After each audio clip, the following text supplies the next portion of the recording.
कांग्रेस सरकार ने 2014 में वक्फ बोर्ड को 123 वीआईपी संपत्तियां गिफ्ट में दी, यानी उपहार में। हालांकि ये मामला तब गरमाया जब तमिलनाडु वक्फ बोर्ड ने 7 हिंदू बहुल गांवों और चिरुपल्ली में 1500 साल पुराने हिंदू मंदिर के स्वामित्व का दावा किया है। यानी हिंदू बहुल या और 1500 साल पुराने हिंदू मंदिर को इस्लाम ने मान लिया है कि वो उसकी है, जबकि इस्लाम का उदय ही 1400 साल पहले हुआ है। और यही नहीं, वक्फ को संपत्तियां दान कर करके अमीर करने वाली संस्थानों में भी बहुत से राजनीतिक दल हैं, क्योंकि उन्हें वोट बैंक की नज़र है। 2014 में कांग्रेस ने 123 लुटियंस दिल्ली की संपत्तियों को वक्त को दिया। ये संपत्तियां Connaught place, Ashoka road, Mathura और अन्य वीवीआईपी इनक्लेव जैसे प्रमुख स्थानों में स्थित हैं। इस बात का खुलासा टाइम्स नाउ ने करते हुए बताया, दिल्ली वक्फ के पक्ष में 123 सरकारी संपत्तियों की पहचान करने के लिए सिर्फ एक फ़ोन कॉल आया। समाचार चैनल ने गुप्त नोट भी साझा किया जो 5 मार्च 2014 का है और अतिरिक्त सचिव जेपी प्रकाश द्वारा। कैसे बना वक्फ बोर्ड और क्या है इसके कानूनी प्रावधान, कितने मेंबर होते हैं और कितने ही अधिकार, ये हमें बताएंगे सुप्रीम के वरिष्ठ वकील अश्विनी उपाध्याय जी। वक्फ बोर्ड का कॉम्बिनेशन क्या है? उसमें एक एमएलए होगा, वो मुस्लिम होगा, एक एमपी होगा सांसद, वो भी मुस्लिम होगा, एक उसमें एडवोकेट होगा, वो भी मुस्लिम होगा, एक उसमें आईएएस ऑफिसर होगा, वो भी मुस्लिम होगा, एक टाउन प्लानर होगा या इंजीनियर होगा, वो भी मुस्लिम होगा, एक स्कॉलर होगा, वो भी मुस्लिम होगा, और एक मुतवल्ली होगा। कहने का मतलब 7 के 7 जो मेंबर हैं वो सारे के सारे मुस्लिम होंगे। अब पावर कितनी दिया? पावर ऐसी दिया कि अभी आपने सुना ही है कि तमिलनाडु में एक पूरे गांव को इन्होंने वक्फ प्रॉपर्टी घोषित कर दिया।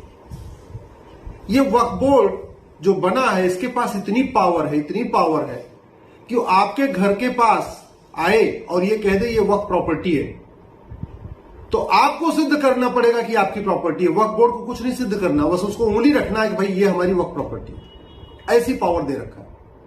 किसी मंदिर के ऊपर जाके अगर वक्फ बोर्ड कह दे ये वक्फ प्रॉपर्टी है, तो वक्फ बोर्ड को कुछ भी प्रूव नहीं करना, मंदिर के पुजारी को प्रूव करना है कि ये मंदिर किसने बनवाया, ये मंदिर की जमीन किसने दिया, इस मंदिर का पुजारी कौन है, उसका डॉक्यूमेंट कहां है, रजिस्ट्री कब हुई, सब कुछ मंदिर के पुजारी को करना पड़ेगा। अगर किसी गुरुद्वारे पे जाके वक्फ बोर्ड कह दे कि ये गुरुद्वारा वक्फ बोर्ड का है, तो वक्फ बोर्ड को कोई कुछ भी नहीं प्रूव करना है।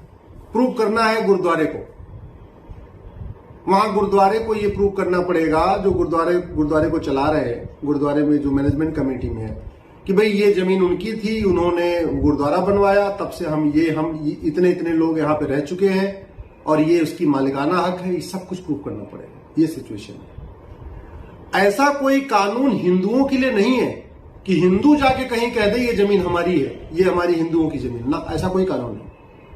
ऐसा कोई कानून जैन के लिए नहीं है, जहां जैन जाके कह दे भाई ये जमीन हमारी है। ऐसा कोई कानून बौद्ध के लिए नहीं है, ऐसा कोई कानून सिख के लिए नहीं है, और ऐसा कोई कानून पारसी के लिए भी नहीं है, ऐसा कोई कानून ईसाई के लिए भी नहीं है। ऐसा कानून केवल किस लिए है? मुस्लिम्स के लिए। मामले में वक्फ बोर्ड एक ऐसा निकाय है जो किसी भी संपत्ति पर अपना दावा कर दे तो उससे मुकरना मुश्किल बात है। सामने वाले को प्रूव करना होगा ये उसकी संपत्ति है, वक्फ की नहीं। इसी मामले में एलएनडीओ और दिल्ली विकास प्राधिकरण डीडीए ने भी दिल्ली में 123 संपत्तियों को दिल्ली वक्फ बोर्ड को वापस करने की इजाज़त दी। ये कुछ मिनटों की औपचारिकताएं थी, यानी कि खेल पहले से चल रहा था। मामला कहां से आया, क्या आया और किस लिए, किस उद्देश्य से दिया गया, ये अलग है। लेकिन ये भी बता दें, ना हिंदू निकाय है, ना सिख, ना ईसाई, ना क्रिश्चियन, ना यहूदी, केवल मुस्लिम वक्फ बोर्ड ही क्यों है। सरकार सप्लीमेंट्री नोट में लिखती है कि राष्ट्रीय राजधानी में 130 प्रमुख संपत्तियों पर अपना दावा वक्फ में किया है। दिलचस्प है कि इस प्रस्ताव को मिलने के एक हफ्ते के भीतर ही यूपीए ने सीक्रेट नोट जारी कर दिया। इससे बीजेपी और विपक्ष सरकार की वोट बैंक की राजनीति मानते हैं, क्योंकि 2014 में चुनाव था। समाचार चैनल ने केंद्रीय मंत्रालय के एक नोटिस का भी खुलासा किया है, जिसमें कहा गया है केंद्र सरकार एलएनडीओ और डीडीए के नियंत्रण में नीचे दी गई वक्फ संपत्ति को निम्नलिखित शर्तों के अधीन वापस लेने की कृपा कर रही है। कांग्रेस के नेतृत्व वाली यूपीए सरकार ने माना कि 123 संपत्तियां दिल्ली वक्फ बोर्ड की थी और बोर्ड ने एक नोट प्राप्त करने के बाद उन पर अपना दावा वापस लेने का फैसला किया है। ये संपत्तियां अपने आप में अलग अलग दावों के साथ हैं।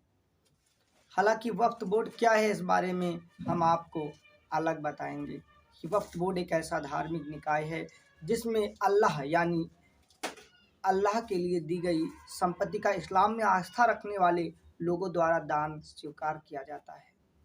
लेकिन यहाँ पर इसकी आड़ में भी बहुत कुछ चलता है। कोर्ट केस और गवाही देती हैं और ये कानून लोगों को इंसाफ पाने यानी कोर्ट जाने से भी रोकता है। वो न्याय कहाँ से हुआ जब आदमी के खिलाफ कुछ थोपा जाए और वो न्याय व्यवस्था में ही ना जा सके। इसे तो तानाशाहीपूर्ण रवैये के तौर पर भी विपक्षी और बीजेपी वाले देखते हैं। देखने की जरूरत भी है एक ऐसा कानून जिसकी आड़ में उगाही, लेन देन और ट्रांसफर का उगाही का धंधा भी लगातार चल रहा है। ये निष्पक्ष नज़रिया आपके सामने पेश करते हुए हम बताना चाहते हैं, अलग अलग धर्म के वोट बैंक को साधने के लिए कोई भी दल दूध का धुला नहीं है। चाहे वो कांग्रेस हो या बीजेपी हो या चाहे तृणमूल कांग्रेस, बीएसपी या सपा हो, अपने वोट बैंक को बचाने के लिए चुनाव में हार जीत के लिए हर दल ऐसे हथकंडे अपनाते हैं। उन्हें वोट बैंक से मतलब है क्या जाता है, कौन से अपनी जेब से जाता है, कौन अपने पुरखा का जाता है। चाहे अयोध्या का मामला हो, चाहे अलग का मामला हो, हर मामले में ऐसे ही नियम कायदे और